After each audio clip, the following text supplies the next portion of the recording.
Alright, windscreen is on. So for the gap where I had to putty it, what I did, because it's a clear part and putty is white, there's a chance you might be able to see the white through the inside. So I still used perfect plastic putty, but I just mixed some paint with it, some black paint to make the putty look black, so that by chance if you can see putty, it'll be the same colour as the coaming inside. That's just yeah, bit of a way to make sure you don't see that white putty. Masking these clear parts was difficult, even though it's raised detail. It's very soft. It was hard seeing through. I used the backlight so I can see, and I cut a tape sharp blade, but it was really hard to see the lines even with the backlight, but I got there. But so I've painted, I'm messing around there really. I've lost interest in this kit. I've painted some different shades in here, so I've painted some darker colours. So I used grab them.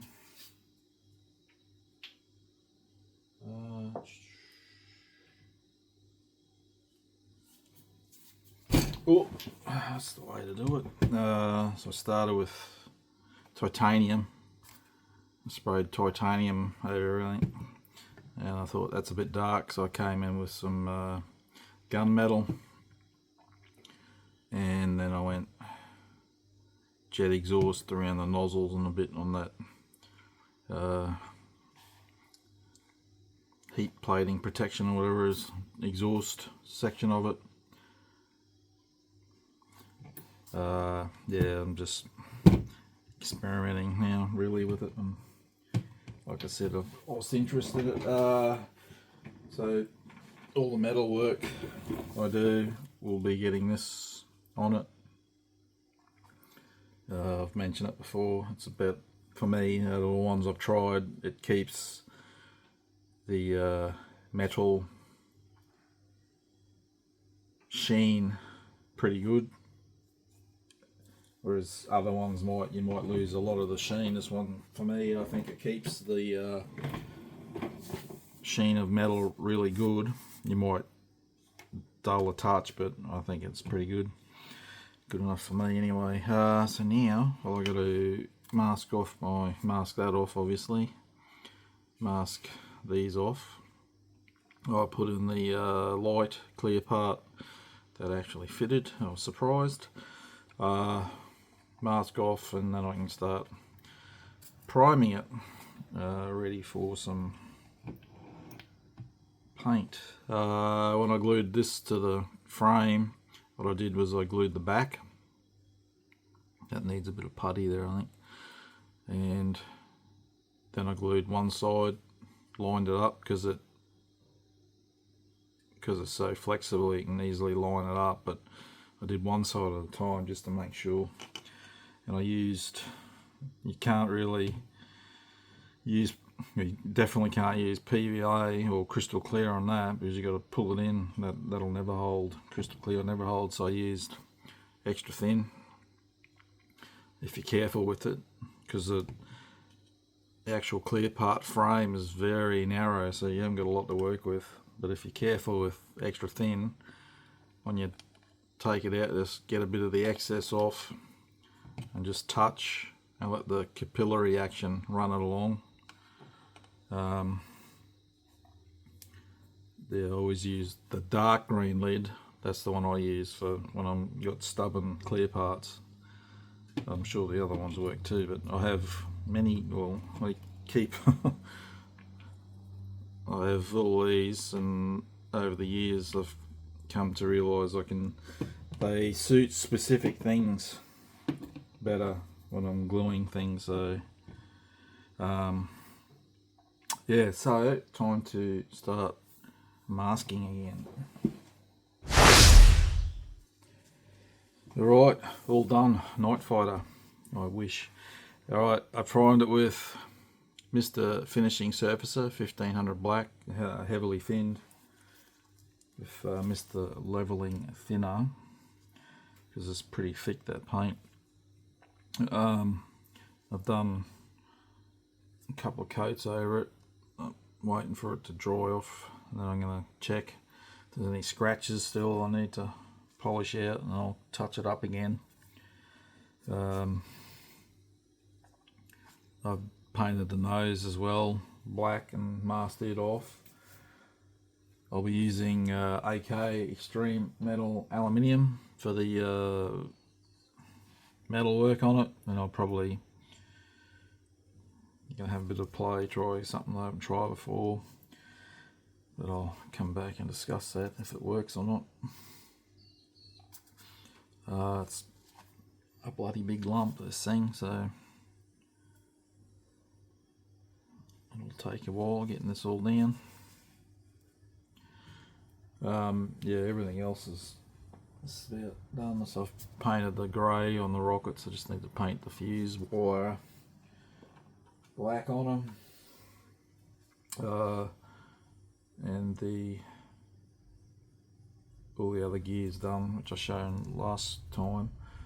So I just got to paint that canopy and the gear doors, the smaller ones. So I'll be into the aluminium next. Alright, it's wet at the moment. I just put that clear gloss on top. It might be a bit much. I'm not sure yet what I've done. So I've sprayed it aluminium.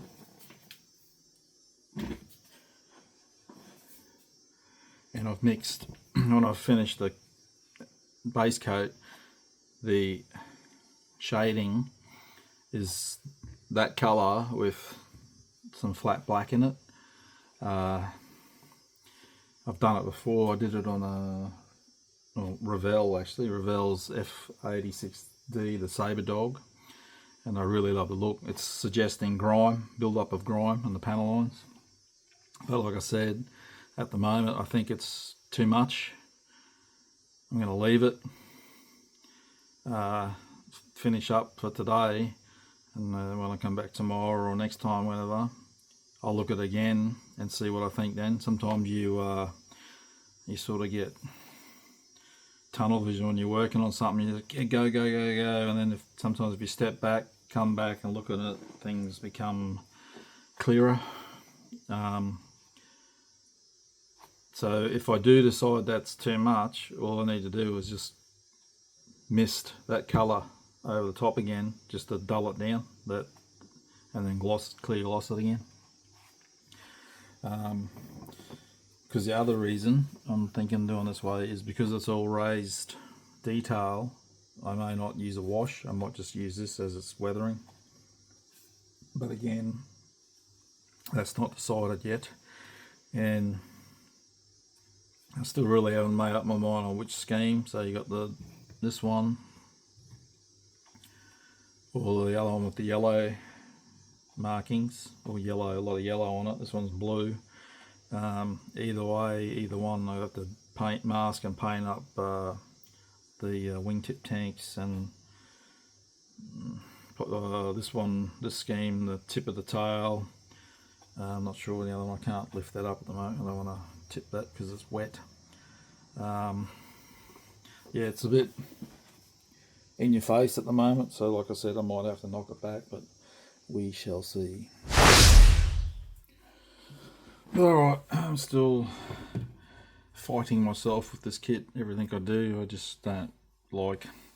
So that previous effect where I had the post shading of the panel lines and riveting with the black and the aluminium, it was too heavy. I didn't like it, so I've gone over it, but I didn't go over it with aluminium. I was just messing around. Like I said, I've lost extreme interest now. I'm almost ready to throw it in the bin.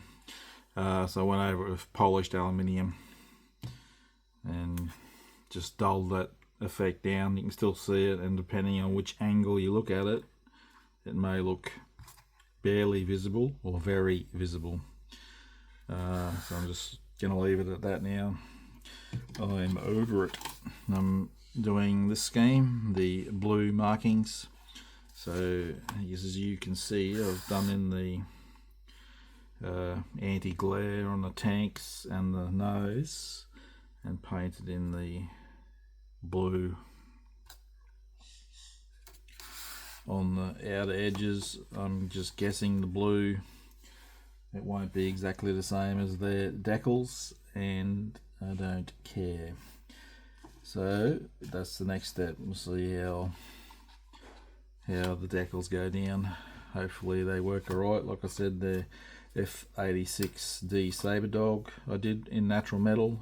The decals worked a treat on it, and it was heavily marked with huge big insignia on the side of it with carrier film, and it all went down well. But honestly, I don't the way this thing's going, I don't know what will happen.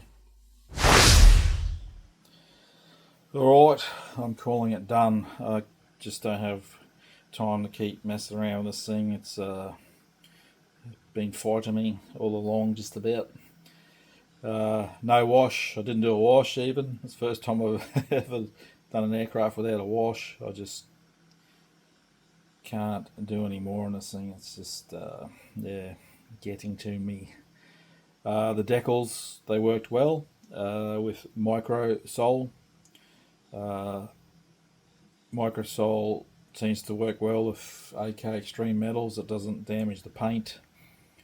If you're using something different, I'd be real careful not to get it on your paintwork, because it might eat the paint or melt it or damage it in some form. Alright, let's get down to the nitty gritty. Alright, do I recommend this kit? No, I do not. However, if you want a 148 F-89 Scorpion, this is it. This is your only choice. Cost 110 Australian dollars. That's an awful lot of money for this kit, in my opinion, for what you're getting. Not too good at all, the kit.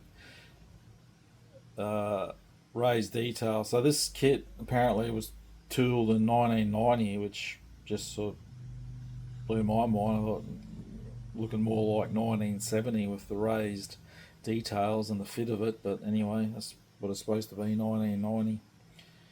Personally, I'd build the, if I wanted to do the aircraft and I wasn't worried about the scale, I'd do the 172nd offering, which is, I don't know if it's Hobbycraft or Academy or Revell, I don't know whose it is. I've built it 3 times, that kit, but I don't know its origin, who did it first. But it's not great either, but it's probably more enjoyable than this one, and it's a lot cheaper, obviously, because it's 1/72nd scale. Honestly, I don't know how they justify the price of this one. I think, personally, this kit needs to be, someone needs to come out and do a new tooling of it, and for me, that would be Hobby Boss or Trumpeter. This sort of thing's right up their alley. Some of the subject matter they do, I reckon this would suit them perfect. With some nice recessed details, but probably never happen, which is a shame. I'm not sure how popular it is as a subject matter. I guess maybe not if this is your only option, but I do like the aircraft. It's a big, ungainly looking thing, and I like the era too. This is when they were just hellfire, knocking out different aircraft in the Cold War.